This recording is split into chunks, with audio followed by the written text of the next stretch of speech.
susunod na programa ay rated PG. Ito ay nangangailangan ng patnubay at gabay ng magulang para sa mga batang manunood.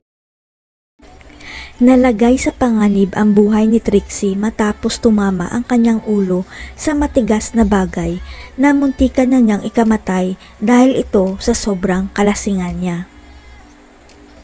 Gusto lang naman sana ni Trixie na magsaya kaya nagpakalasing siya ng todo kasama ang kaibigan niya para makalimutan kahit sandali man lang ang mga problema lalo na sa pamilya niya. Abot langit ang pasasalamat ni Ramir at Patricia na nakaligtas si Trixie sa bingit ng kamatayan dahil maraming dugo ang nawala sa kanya bago siya madala sa ospital.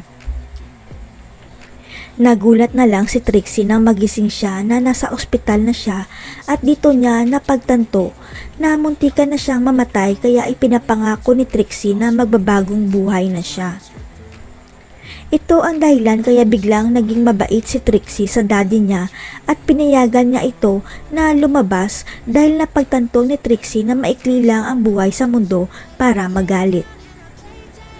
Hindi akalain ni Trixie na yun na pala ang huling pagkikita nila ng daddy niya dahil biglang aatakihin sa puso si Ramir matapos niyang puntahan si Lilet sa hearing nito.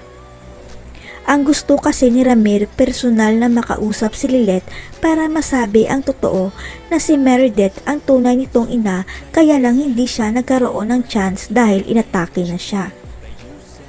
Alam ni Ramir na hindi na siya magtatagal pa sa mundo kaya bago siya mawala, sinabi niya kay Patricia na si Meredith ang tunay na ina ni Lilet at nawala na siya ng malay. Abot langit naman ang pasasalamat ni Patricia sa kaibigan ni Ramir na si Ivan dahil siya pala ang nag-donate ng dugo kay Trixie kaya nakaligtas ang anak niya sa kamatayan. At dahil wala na si Ramir, wala nang may makakapigil pa kay Ivan na ipagtapat kay Trixie ang sekreto nila ni Patricia na siya talaga ang tunay na ama ni Trixie at hindi si Ramir. Ang hindi alam ng lahat, sikretong nakipagrelasyon si Patricia kay Ivan noon dahil hindi sila makabuo ng baby ni Ramir at si Ivan nang pala makakabuntis sa kanya at si Trixie ang bunga. Sasabihin kaya ni Patricia kay Lilet ang isiniwalat sa kanya ni Ramir? O si Ivan ang magsasabi kay Lilet dahil hawak niya ang ebidensya? Abangan.